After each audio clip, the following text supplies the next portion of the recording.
So I'm Lisa Oliver King with Our Kitchen Table, and we do a food justice. We're a food justice organization in the Grand Rapids community. When we say food justice, we're talking about looking at the impact of public policy and public funding on supporting a healthy and nutritious food system. We use a strategy of growing food to explore issues around public policy and public funding, how it's working for us, how it's not working for us. One question that is posed to us is to what degree are individuals responsible for their food system?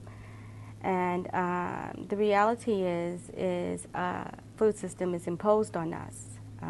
We are not in food environments saying, okay, here is the food we want accessible and available to us in our community, available to us as a system as a whole. So when we walk into a grocery store, when we walk into a restaurant, we have to choose based on the choices that others have made decisions around. Food environments are many, whether it's going to the grocery store, whether it's going to the farmer's market, whether it's going to a food pantry, whether it's going to a farm. And within those various environments, we can, some environments allow us to have more influence over food system than others. For example, going into a grocery store or restaurant, as I said before, others have made decisions around us. Going to a farmer's market or participating in a CSA, community-supported agriculture, we are able to select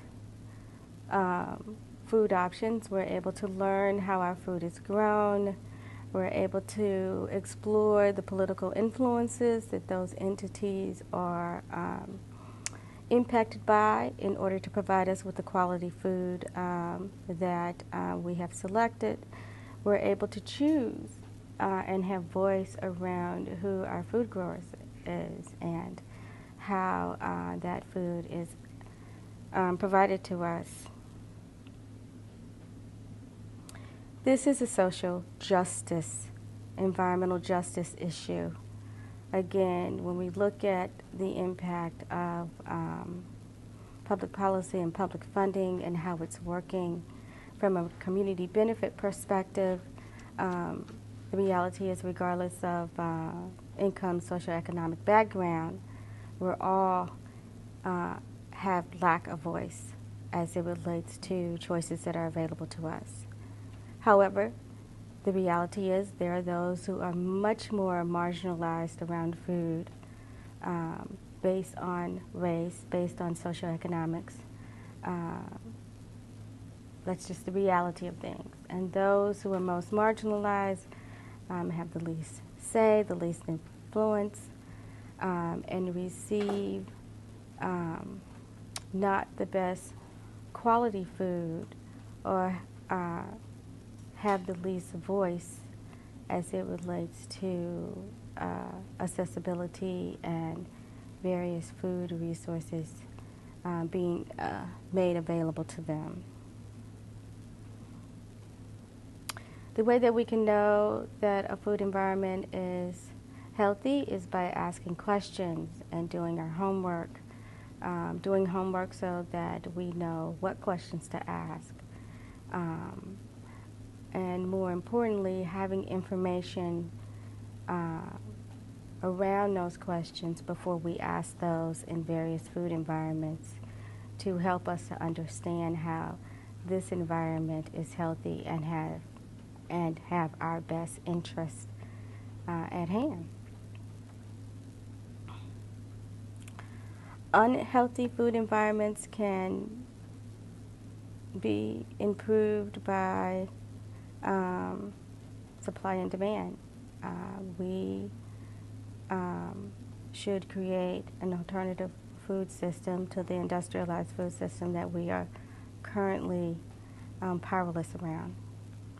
An alternative food system builds collective voice, it builds power, it shapes what should be available to all, regardless of socioeconomics, regardless of race, regardless of geographical location in terms of in which we live.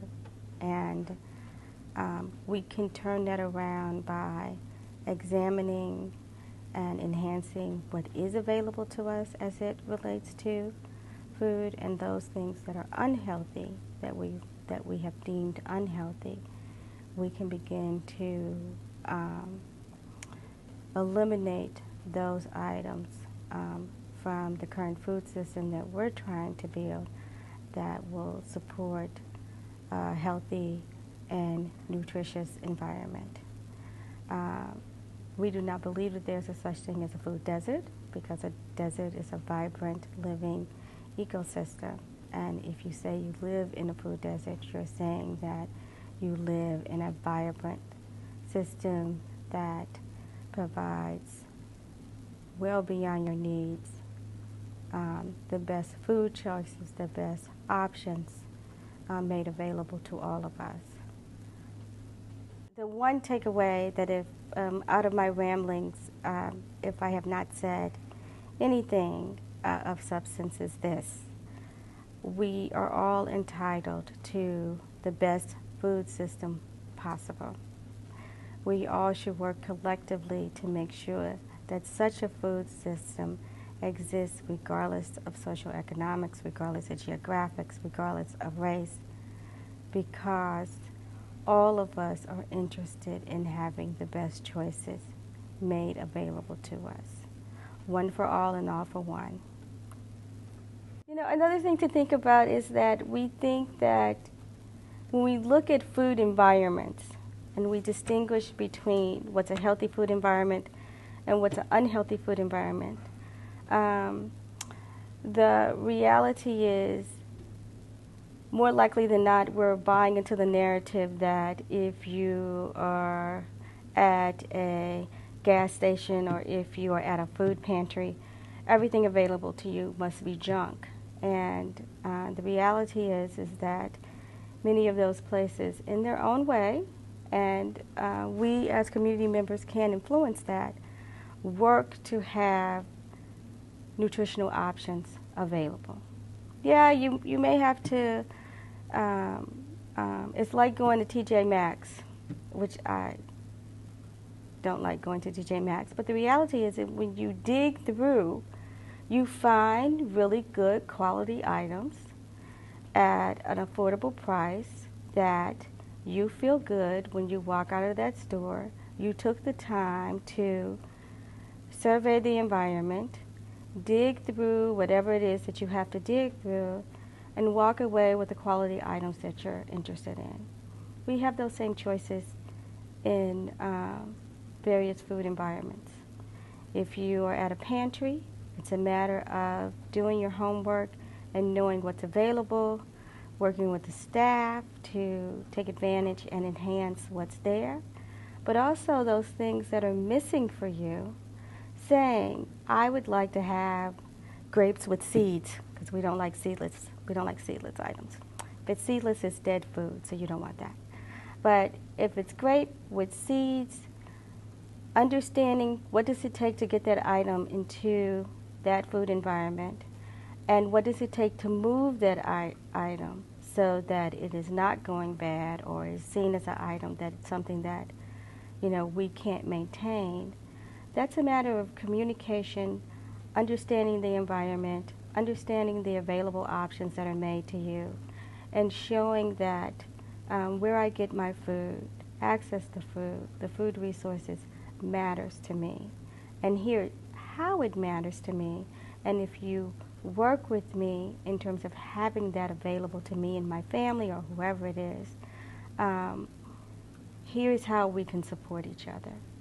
So whether you're going to a farm, whether you're going to a restaurant, whether you're going to a pantry, whether you're stopping by at a food stand, understanding food, understanding what is available to you, having dialogue and engaging around the value of food and how food makes a difference not only in your health, but also how food makes a difference in your life.